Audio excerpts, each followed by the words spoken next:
Elevada a mito erótico del siglo XX. Las amarguras y frustraciones jalonaron su vida sentimental y profesional. Bienvenidos a Historioburgo. Suscríbete a mi canal, deja tu comentario y tu like. El 5 de agosto de 1962, la actriz estadounidense Marilyn Monroe, el gran mito erótico de los años 50, fue hallada muerta en su casa de Hollywood. Aunque el forense dictaminó que la actriz se había suicidado con una sobredosis de somníferos, las causas de su muerte permanecen aún confusas. Se apreciaron algunas contradicciones en el informe médico de su trágico fin. Las dificultades profesionales y su agitada vida sentimental parecieron estar en el origen de su muerte. En cualquier caso, la jovialidad y el vivir desenfrenado y despreocupado que muchas veces había representado en el cine, y fuera de él se corresponden poco con el verdadero perfil de su vida, marcada por las contradicciones y los complejos de una niñez y una juventud desgraciadas, seguidas después de un éxito arrollador, al que no supo hacer frente, ni siquiera cuando creyó encontrar, junto a personalidades como Arthur Miller, la estabilidad y la seguridad que persiguió durante toda su vida. Marilyn Monroe, de verdadero nombre Norma Jean Baker, o Norma Jean Mortensen, apellido de su padrastro, nació el 1 de junio de 1926 en Los Ángeles, en el estado norteamericano de California. Hija de Gladys Baker, quien nunca le comunicó la identidad de su padre, su primera infancia fue muy dura. Su madre la dejó en manos de un matrimonio amigo, hasta que cumplió 7 años, entonces se la llevó a vivir consigo. Pero un año más tarde, Gladys fue internada en un sanatorio psiquiátrico, en el que se le diagnosticó una esquizofrenia paranoide, enfermedad que luego Marilyn creería haber heredado, especialmente cuando era internada por sus frecuentes depresiones. Su infancia y adolescencia transcurrieron entre un orfanato, en el que ingresó a la edad de 9 años, y trabajó como ayudante de cocina, la casa de sus abuelos y las de varias familias que la adoptaron. En una de estas casas de acogida, sufrió al parecer abusos sexuales por parte del cabeza de familia, cuando contaba 8 años. Nada hacía pensar que Norma Jean tuviera una futura carrera como actriz, ni tan siquiera el hecho de que su madre, una mujer extraordinariamente atractiva, hubiera trabajado durante un tiempo como montadora de negativo en Consolidated Film Industries. Marcada por la inestabilidad emocional y la pobreza, a los 16 años, tras abandonar sus estudios, se empleó en una planta de construcción de aviones. En la misma fábrica, conoció a un mecánico de 21 años, James Dougherty, con quien contrajo matrimonio el 19 de junio de 1942, y de quien se divorciaría 4 años después. Ese mismo año de 1946, un fotógrafo de modas la descubrió, y la convenció de que se hiciera modelo. Así, la aún llamada Norma Jean comenzó su carrera como modelo bajo la tutela de la agente, Emmeline Snively, que le sugirió cambiar el color de su cabello, que era castaño de nacimiento, por el característico rubio platino. Durante esta época, Norma Jean realizó un sinfín de campañas publicitarias, siendo muy recordadas las que hizo para anunciar trajes de baño. Paralelamente, su carácter inquieto y deseoso, siempre de adquirir nuevos conocimientos, la llevó a tomar clases de arte dramático, en el Actors Lab de Hollywood, y a asistir a cursos de literatura en la Universidad de Los Ángeles. El rostro de la modelo comenzaba a ser muy conocido. Sus innumerables trabajos publicitarios hicieron que en 1947, el magnate Howard Hughes, propietario de la compañía cinematográfica RKO, le ofreciera hacer unas pruebas de pantalla, con el objeto de saber si podía dar juego ante una cámara cinematográfica. Pero Norma Jean prefirió aceptar una oferta de la 20ª Century Fox para trabajar unos meses como actriz de reparto. Intervino en 3 películas olvidables, en los que no fue debidamente acreditada, y ya entonces se verificó el cambio de nombre. Norma Jean pasó a llamarse Marilyn Monroe. Uno de sus primeros papeles era de figurante entre una multitud. Se trataba de la película de Frederick Hugh Herbert, Shuda Hu. Shuda Ai, con June Harber. En un momento del film, Marilyn se separaba del grupo, para saludar a la actriz principal. Esta escena, sin embargo, se cortó luego en el montaje, y Marilyn recordaba algunos años después. Una parte de mi espalda es visible en un plano, pero nadie lo supo aparte de mí, y algunos amigos íntimos. Un año después, la Fox rehusó renovarle el contrato, por lo que aceptó uno nuevo de parecidas características en Columbia. Para esta compañía, actuó en la comedia musical Ladies of the Chorus, de Phil Carlsen. Marilyn era una modesta bailarina de striptease, llamada Peggy Martin y cantaba 2 canciones. Para preparar este papel, recibió lecciones del director musical de la Columbia, Fred Karger, con quien se cree que mantuvo relaciones íntimas. Al año siguiente, participó en el que sería el penúltimo filme de los hermanos Marx más o menos al completo, Groucho, Harpo y Chico, Amor en conserva, de David Miller. En la película, Marilyn contoneó sus caderas con tanta donosura, que Groucho Marx, que interpretaba al detective Sam Grangen, manifestó por ella con su proverbial histrionismo un bullicioso deseo. A continuación consiguió, ya para la productora Metro-Goldwyn-Mayer, un papel breve, pero de suma importancia para su futuro como actriz. En el excelente thriller de John Huston, La jungla de asfalto, interpretaba con bastante soltura a Angela, la amante de un gángster al que acaba por traicionar. El siempre atento Joseph L. Mankiewicz, que había iniciado su carrera como realizador, 4 años antes, reparó en la joven Marilyn y le ofreció otro pequeño pero suculento papel en su melodrama, Eva al desnudo.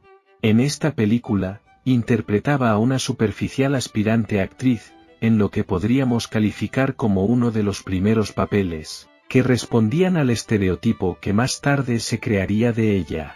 Poco antes, en 1949, Marilyn, que durante un tiempo compaginó las profesiones de actriz y modelo, dio su primer golpe en aras de la celebridad, al posar para una sesión fotográfica cuyo resultado es aún hoy una de las más genuinas imágenes de una pin-up girl.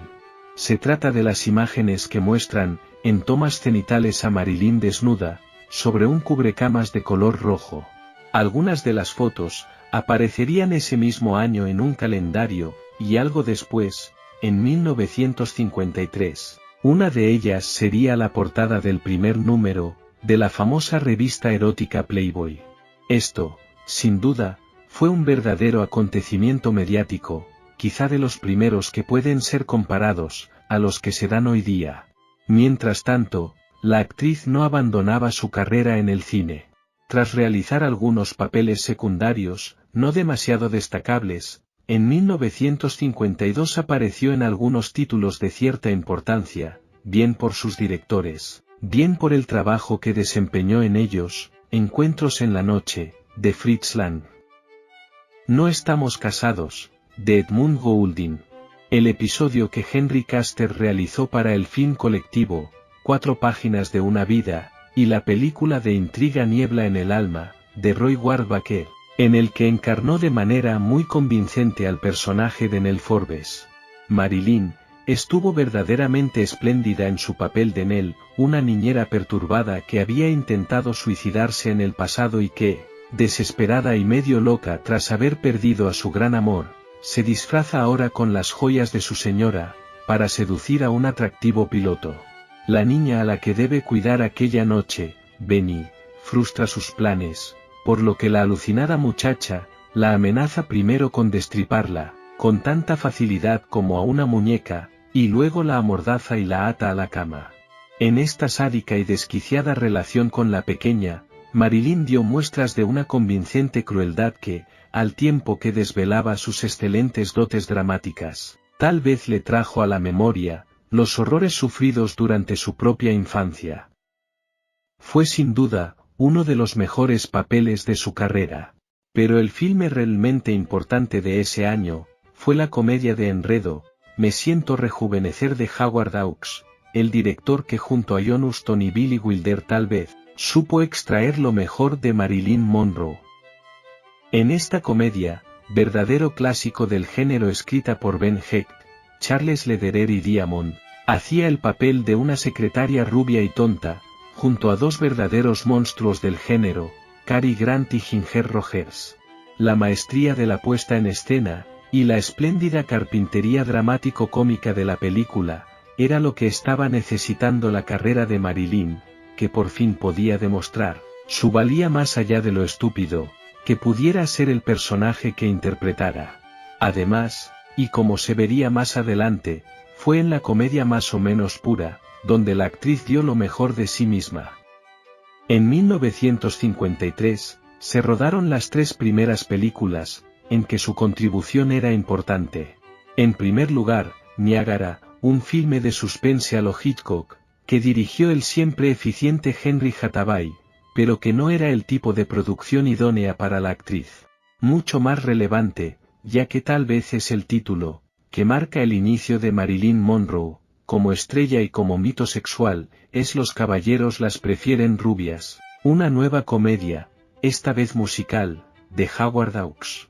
Los caballeros las prefieren rubias, basada en una ingeniosa novela de Anita Loos, contaba la historia del enfrentamiento de 2 coristas, una morena, la turgente Jane Russell, y otra rubia, Marilyn, que tratan de cazar a uno de los solterones más deseados y ricos de América. En esta película, plagada de excelentes gags, y de provocativos números musicales, Marilyn demostró que era, además de una buena actriz de comedia, una notable cantante y bailarina, con un estilo personal y muy sugestivo. De hecho, el buscado personaje masculino, que interpretó Charles Coburn, optaba finalmente por quedarse con Lorelei Lee, la rubia.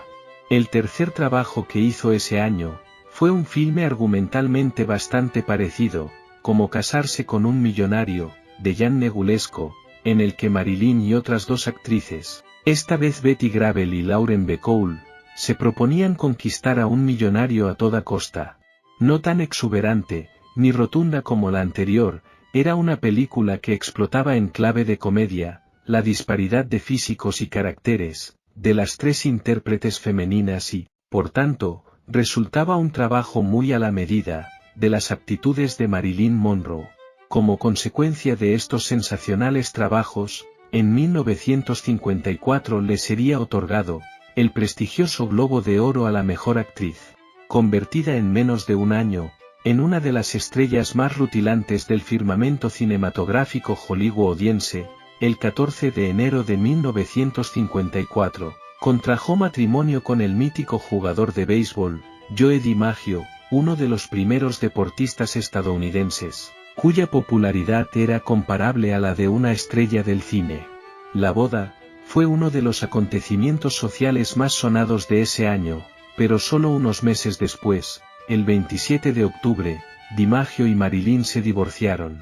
A pesar de ello, y según el testimonio de amigos de la actriz, Joe DiMaggio fue, de los 3 maridos que tuvo, el único al que quiso realmente. Cinematográficamente hablando, 1954 no fue un gran año, si se compara con el precedente o con los siguientes.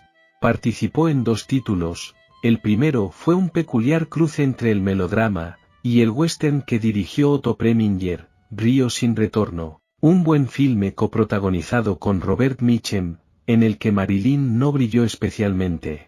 El segundo, la comedia musical Luces de Candilejas, realizada por Walter Lang, resultó de un nivel muy inferior a las que había protagonizado el año anterior.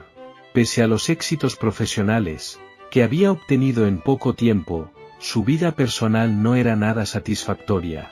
Además del reciente fracaso sentimental con DiMaggio, no cesaba de luchar, para demostrar que era algo más que una cara y una figura bonitas.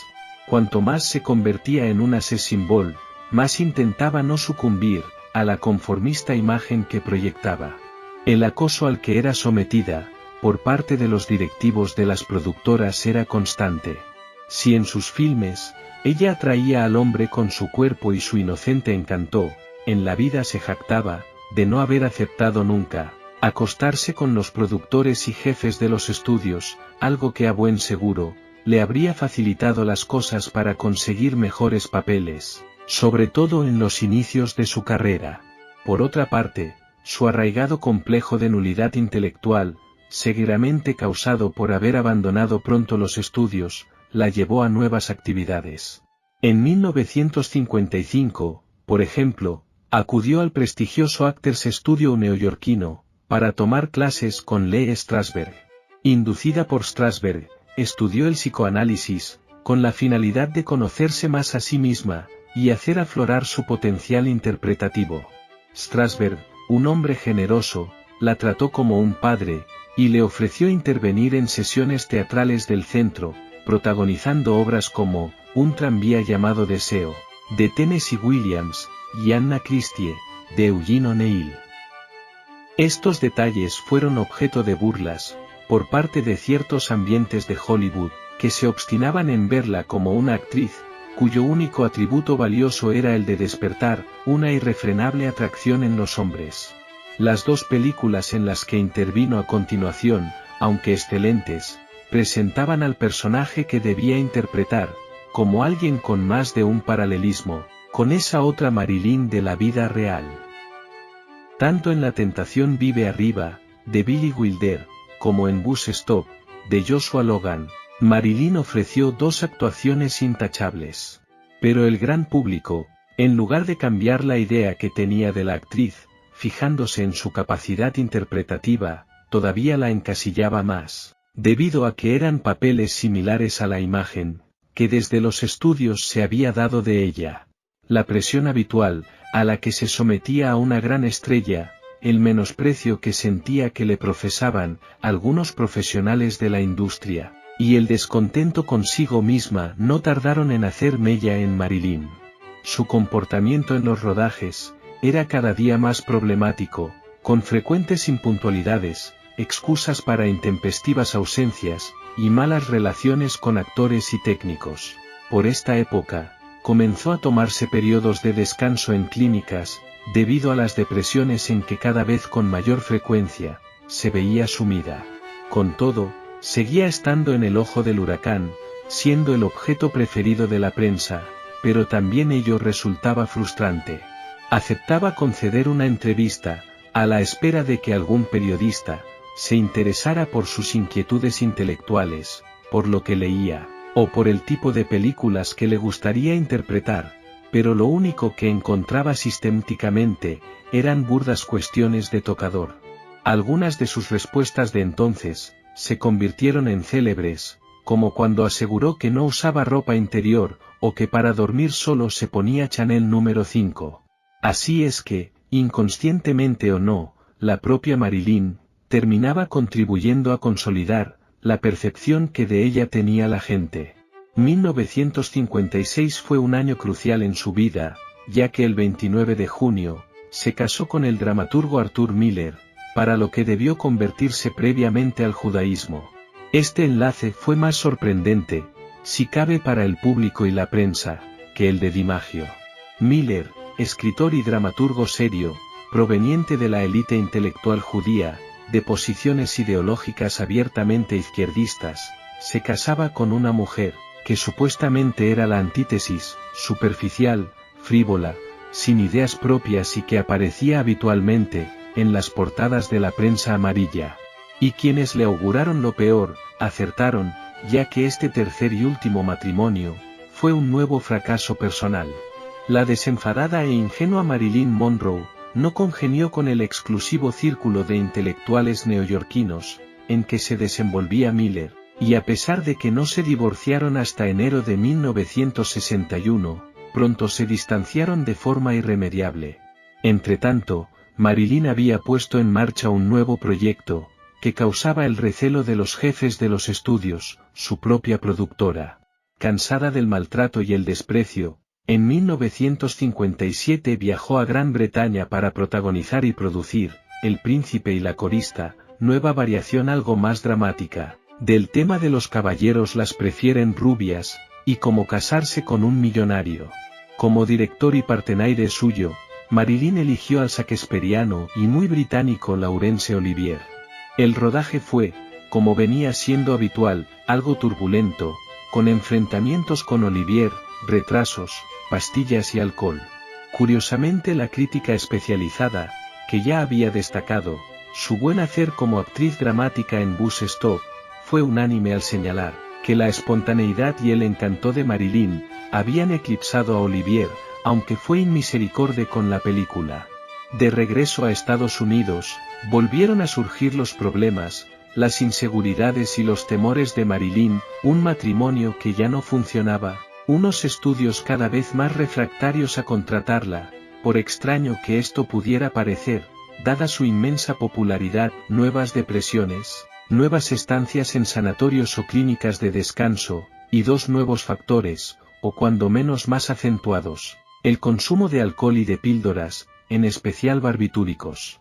En su siguiente película, Con faldas y a lo loco, genial y mordaz comedia sobre el amor, y el transexualismo en que volvió a dirigirla Billy Wilder, el rodaje se convirtió en un verdadero suplicio. En sus memorias, Wilder lo recordaría como la experiencia más traumática de su carrera, debido al imprevisible comportamiento de la actriz, que nunca llegaba a la hora o que, simplemente, tenía que repetir hasta 65 veces un plano, en el que tan solo tenía una frase. No obstante, y gracias en cierto modo, a la buena química que había con los otros dos actores principales, Tony Curtis y Jack Lemmon, el resultado final fue satisfactorio. El trabajo de Marilyn sería premiado en 1960, con un nuevo Globo de Oro, esta vez en la categoría de Mejor Actriz de Comedia o Musical. En 1960, coprotagonizó junto al actor francés Yves Montand, el film de George Cukor El multimillonario. Aunque con un planteamiento habitual en la filmografía de Monroe, chica humilde, pero con ansias de superación que encuentra el amor, en un hombre rico, Cukor imprimió al argumento un mayor acento dramático. Era una producción suntuosa, correctamente realizada, y con un buen trabajo de la pareja protagonista, pero aún así había algo en el conjunto, que no terminó de funcionar. Durante el rodaje, Monroe y Montand tuvieron un romance que no pasó a mayores. Marilyn se enamoró del actor, pero para Montand, no era más que una aventura. Una vez más, la mujer más deseada del mundo no encontraba, o tenía dificultades para conservar un amor. Su última aparición cinematográfica, si descontamos la incompleta y no estrenada película de Cukor, fue para muchos críticos y aficionados el mejor trabajo de cuantos realizó Marilyn Monroe. Dirigido por John Huston, y con guión del aún marido de Marilyn, Arthur Miller, Vidas Rebeldes, era un filme elegíaco, tocado con la rara cualidad de lo irrepetible, que unía en la pantalla a tres grandes actores, Clark Gable, Montgomery Clift y Marilyn Monroe, tres estrellas que además, estaban atravesando por distintos motivos, unos momentos personales especialmente delicados. Una historia de perdedores, tan del gusto de Huston, que en un último crepúsculo, encontrarán al menos un lugar donde poder descansar, y compartir sus experiencias con alguien.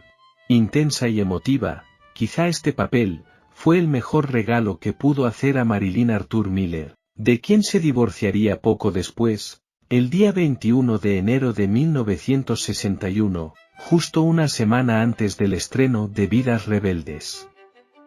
Su sentida interpretación de la divorciada Raslyn Tabor, que encuentra un nuevo amor en el personaje que encarna Gable, acabaría siendo apreciada como admirable cierre y legado de carrera actoral. Los últimos meses de la vida de Marilyn presentan una serie de zonas oscuras que, probablemente nunca lleguen a esclarecerse, como su relación con el entonces presidente de Estados Unidos, John F. Kennedy, que parece probado, que fue de naturaleza íntima, o más tarde con el hermano de este, el senador Robert Kennedy, en la que algunos indicios pueden hacer pensar, que fue tan solo de amistad. De cualquier modo, Los nombres de ambos aparecieron entonces, y siguen apareciendo hoy en el asunto de la muerte, por suicidio de la actriz, que falleció el 5 de agosto de 1962, a causa de una sobredosis de barbitúricos en su casa de Brentwood, California. A las 3 de la madrugada la señora Murray, su ama de llaves, la encontró en la cama en una postura extraña, con el teléfono fuertemente aferrado, en una de sus manos y las luces encendidas. Un frasco vacío de Nembutal encima de la mesilla, atestiguaba la ingestión masiva de pastillas por parte de la estrella. El médico forense certificó su muerte, y expresó su convencimiento de que se trataba de un suicidio. En años posteriores, una auténtica industria del escándalo, de la que formarían parte la prensa amarilla, la de la extrema derecha, y un Norman Mailer arruinado, y angustiosamente necesitado de dinero, especularon incansablemente sobre la relación entre su muerte y los hermanos Kennedy. No era la primera vez que había ingerido una sobredosis de barbitúricos combinada con alcohol. Exactamente lo mismo había ocurrido en la primavera del año anterior, poco después de la separación de Miller y del estreno de Vidas Rebeldes. La policía, extrañamente, no reveló el nombre de la sustancia que había tomado Marilyn, e incautó y rehusó hacer públicas las cintas magnetofónicas de la compañía de teléfonos en que estaban grabadas las llamadas que efectuó la noche de su muerte. Esto no hizo más que confirmar las sospechas de que Marilyn llamó a alguien en busca de ayuda, alguien cuya alta posición pública no le permitía afrontar el escándalo que hubiera supuesto verse envuelto en semejante asunto.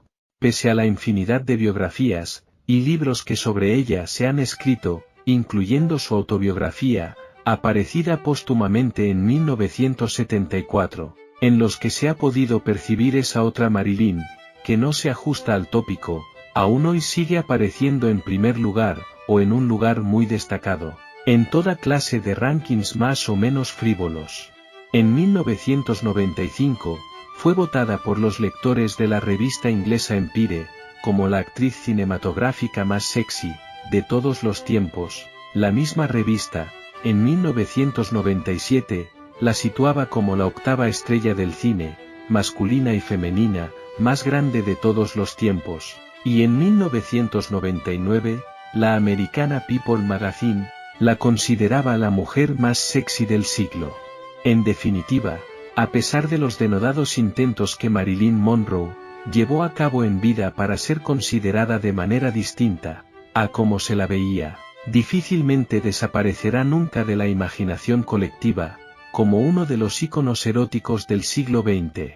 La imagen de la tentación vive arriba, con blusa y falda plisada blancas, que se le levantan y agitan, cuando pasa sobre un respiradero del metro de Nueva York, ha quedado indisociablemente unida a su nombre. Su desaparición en plena juventud, y en la cumbre de su fama como actriz, y como mito erótico vivo, no hizo más que acrecentar la leyenda. Bueno amigos, llegamos al final del vídeo. Muchas gracias por apoyar mi canal. Suscríbete y deja tu like. Hasta la próxima.